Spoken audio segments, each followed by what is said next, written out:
Now, how do you define a teacher? Who is a good teacher? Yes, ma? A constant learner. Oh, good. Who is a good teacher? Who is a good teacher? I'm sure all of you are good teachers, so you must know who is a good teacher. Who inspires. Big word.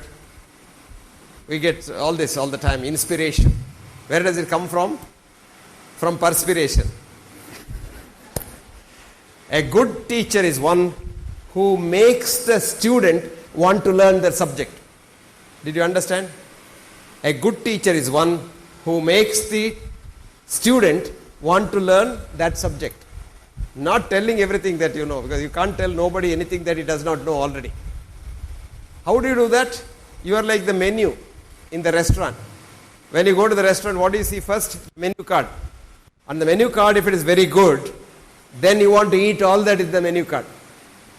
Like that, when a student comes to the college or school, it's a teacher who should be a very good menu. If this is my teacher, I want to study this subject. Make the subject so interesting. But most of us make the subject so dull, I tell you, because we tell him all that we know. If somebody said, if you took a subject to a specialist, he will complicate it so much that nobody understands it. But it takes a genius to go in the reverse direction, to simplify it without losing the essence of it. So a teacher evolves. And a teacher evolves from the day he or she becomes a teacher till the day he or she is taken to the crematorium. Every day, a good teacher should be a good student. Do you know why? Half of what you know today will have been proved wrong in another 5 years' time. But most of us, the problem is we don't know which half it is. That's the problem. I'll give you an example now. We talk about, Swamiji wanted me to, whatever, Swamiji, where? Swamiji wanted me to speak about ancient wisdom and modern science. See what words? What is ancient and modern? Do you know what your concept of modern is? Modern means it must come from America or from England. Swamiji, you said ancient wisdom and modern science, right? You said ancient wisdom and modern science. I'm telling the teachers, I'm trying to, what is this ancient, modern? Ancient means all Indian. No good. Modern is Western. It's come from the West. Do you know why this concept is there? 300 years of slaves, colonial slaves. We think everything from the West is good. You are laughing, but I'm sure 90% of your children are going to English medium schools. Or 100, right? But the modern science says the child should be taught in the mother tongue, not in English language. You think English language is a great language? No. You probably don't know. The oldest language is Sanskrit. Second is German. Do you know which is the third? Third, Kannada.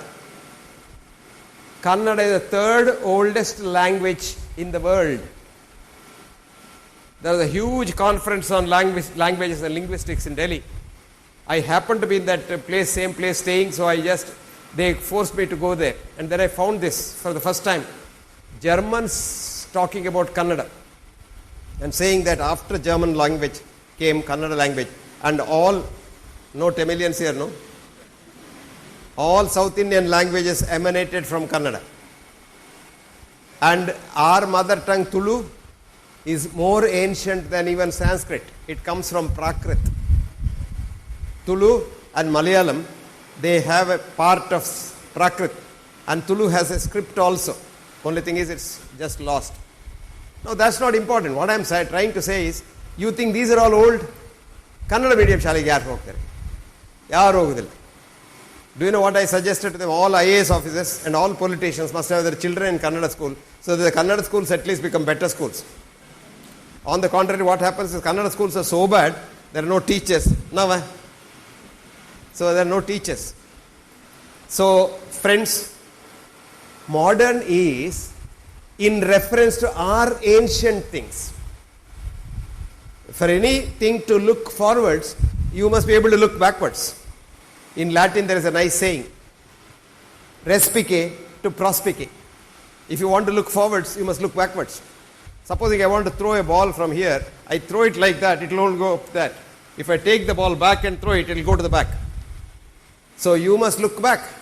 So modernity in every society must be evolving from its ancient past. Now let us start with our ancient past. Our ancestors said, you are here for others. Is that right? Paropakarartham idam shariram. Now do you know how you came here? You didn't come from England. Where did you come from? Any idea? You know, you are taught biology, physics and chemistry. Western biology, Western physics and Western chemistry, which are dead sciences. You are born with the Big Bang. Is that right? There has never been a Big Bang. The truth is, Big Bang is the biggest myth. It was not even a whimper. Forget about the bang. Then you are told thermodynamics, right? Right? I'll give you a small example. You take liquid helium. Any chemists here? Physicists here? Yes, a lot of you.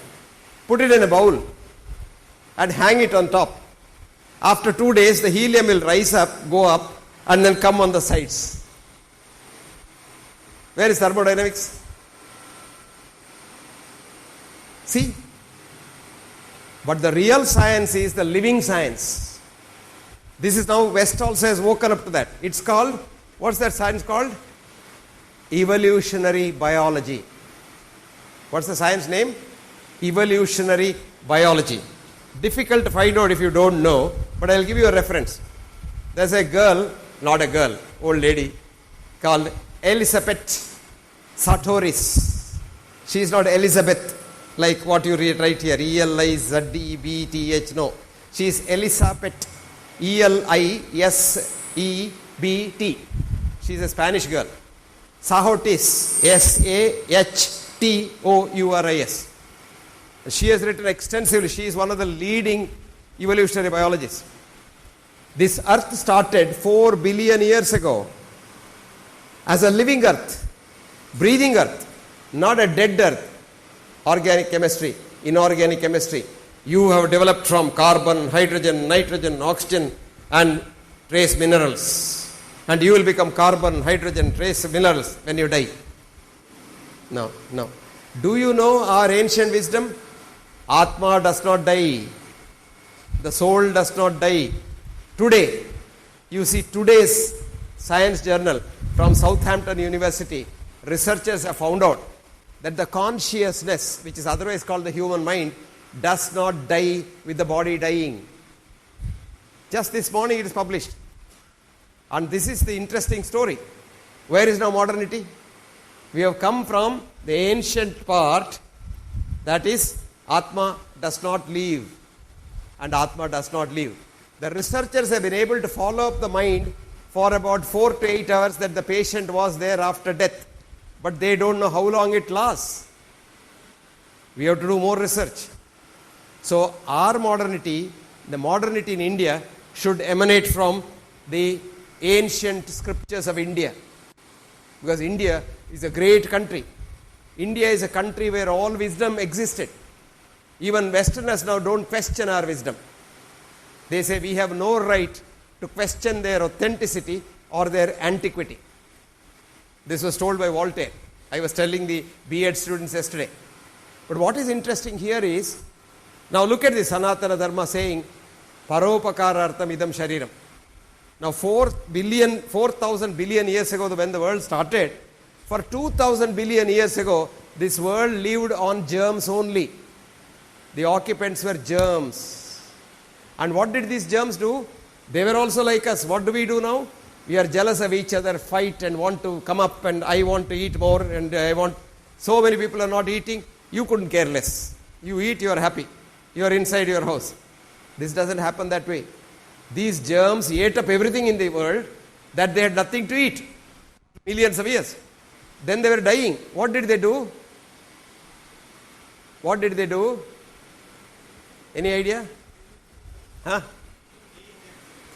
They mutated. They mutated and started living on. One of the biggest laboratories ever built in the world was built by them.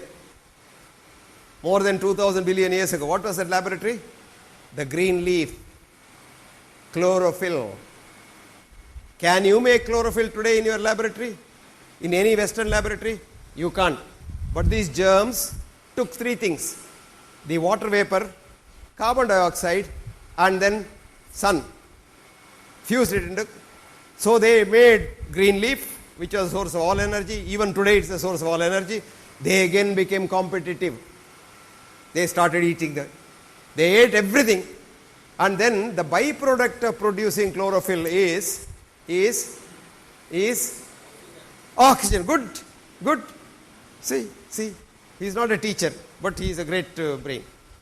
The oxygen was so much in the atmosphere that these germs started dying because of oxygen.